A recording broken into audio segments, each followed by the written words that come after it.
Hello, I'm Dr. Crystal. You might be wondering how writing in a journal can have a significant impact on your mental health. After all, it's just putting some words on a page, right? Well, it turns out that this simple practice can do a lot, especially if you're striving towards a more positive mental health. Today, let's chat about how journaling can help improve your insight and understanding. When you journal, you're essentially having a dialogue with yourself. This draws out insights that you would have missed otherwise.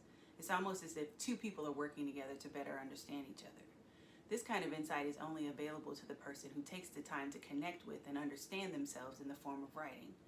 Once you've written consistently in your journal, you'll be able to see patterns that get in the way of personal and professional growth. By becoming mindful with what you're discovering, you can move yourself from knowing into a doing state. All of these patterns can only be discovered through self-reflection. If you are ready to give journaling a try, pre-order your copy today of one of my newly created journals. I promise you won't regret it. As always, remember, fear is contagious, but so is joy.